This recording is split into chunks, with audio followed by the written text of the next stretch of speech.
முக்கிய செய்தியாக பார்த்து வருகிறோம். திமுகவின் கபட நாடகம் நடக்காது என்று தாவேக தலைவர் விஜய் திட்டவட்டமாக கூறியுள்ளார். அதிகாரத்தை வைத்துக் கொண்டு சட்டத்தை வளைத்து சூழ்ச்சிகளுக்கு திட்டமிடும் திமுகவின் கபட நாடகம் நடக்காது என விஜய் குறிப்பிட்டுள்ளார். தாவேகவின் பிரச்சார முன்னெடுப்புகளை தடுக்க முயற்சிக்கும் திமுகவின் கபட நாடகம் அணுவளவும் நடக்காது என விஜய் கூறியுள்ளார். முக்கிய செய்தியாக பார்த்து வருகிறோம். திமுகவின் கபட நாடகம் நடக்காது என தாவேக தலைவர் விஜய் கூறியுள்ளார்.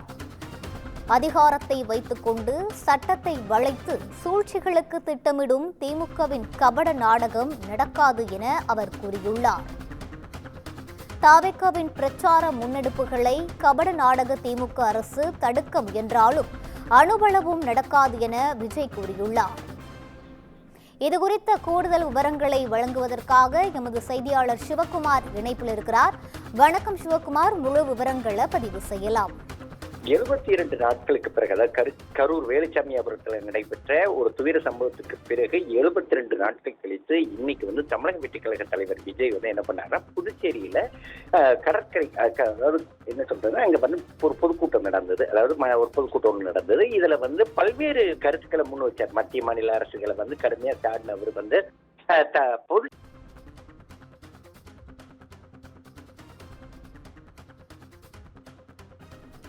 திமுகவின் கபட நாடகம் நடக்காது என தாவேக தலைவர் விஜய் கூறியுள்ளார்.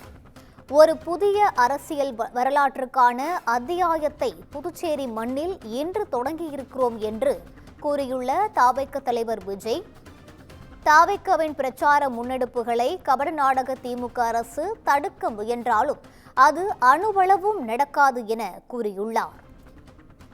முக்கிய செய்தியாக பார்த்து வருகிறோம்.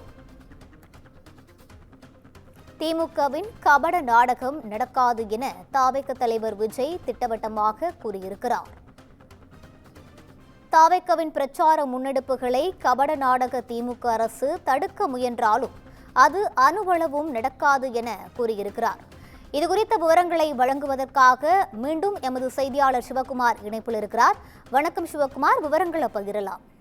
கரூர் வேலுச்சாமியாபுரத்தில் நடைபெற்ற நிகழ்வுக்கு அப்புறம் 72 நாட்கள் கழித்து தற்போது புதுச்சேரியில மக்கள், அதாவது பொதுமக்களை சந்திக்கிற நிகழ்வு இன்று காலை தமிழக வெற்றிக் கழக தரப்பில் நடைபெற்றது. இதற்கு ஏறத்தாழ 15,000க்கும் மேற்பட்டோர் கலந்துகிட்ட நிலையில அந்த கூட்டமானது அமைதியாக நடந்து முடிஞ்சது. இந்நிலையில தமிழக வெற்றிக் கழக தலைவர் விஜய் ஒரு ட்வீட் ஒன்று வெளியிட்டிருக்கிறாரு. அதுல என்ன குறிப்பிட்டிருக்கிறாரு அப்படின்னா, என் நெஞ்சில் குடியிருக்கும் புதுச்சேரி மாநில மக்களுக்கு என் அன்பான வணக்கம்னு ஆரம்பிக்கிறார். அதுல எல்லைகள் கடந்து மொழியாலும் மனத்தாலும் எப்போதும் இணைந்திருக்கும் நாம் ஒரு புதிய அரசியல் வரலாற்றுக்கான அத்தியாயத்தை இன்று புதுச்சேரி மண்ணில் தொடங்கி இருக்கிறோம் அப்படின்னும், நிலப்பரப்பில் நிர்வாக கட்டமைப்பிலும் சிறிய யூனியன் பிரதேசம் என்றாலும் கட்சி பேதமின்றி வெறுப்புணர்வின்றி எதிர்கட்சியான நம் நிகழ்வுக்கு மிகப்பெரிய ஒத்துழைப்பு கொடுத்து நம்ம பாதுகாப்பிலும் பொதுமக்கள் பாதுகாப்பிலும் ஜனநாயக அரசியல் மாண்போடு புதுச்சேரி அரசு நடந்து கொண்டிருக்கிறது அப்படின்னும், அந்த வகையில் புதுச்சேரி அரசுக்கு முதல்வர் அவர்களுக்கும் உள்துறை அமைச்சர், பொதுப்பணித்துறை அமைச்சர் மற்றும் புதுச்சேரி மாநில காவல்துறைக்கும் தமது மனப்பூர்வமான நன்றியை தெரிவித்துக் கொள்கிறோம் அப்படின்னு குறிப்பிட்டிருக்கிறார். அந்த வகையில் அதை எழுச்சி மிக்க நம் இளைஞர் படையினரும் கட்டுக்கோப்பாக பொறுப்பு மிக்கவர்கள் என்பதை அவதூறாளர்களுக்கு புரிய வைத்துள்ளார்கள் அப்படின்னு குறிப்பிட்டிருக்கிறாரு.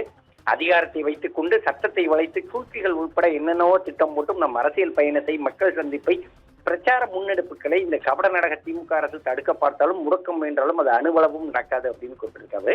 கழகத்தின் எதிர்பார்ப்பை, வேண்டுகோள்களை, உத்தரவுகளை மனதார மதித்து நிகழ்வை வெற்றிகரமாக நடத்த ஒத்துழைத்த அதற்கு காரணமாய் இருந்த தமிழக புதுச்சேரி மக்களுக்கு, கழக தோழர்களுக்கும் மனமார்ந்த நன்றி அப்படின்னு குறிப்பிட்டிருக்கிறார். ரூபி, விவரங்களை வழங்கியமைக்கு நன்றி சிவகுமார்.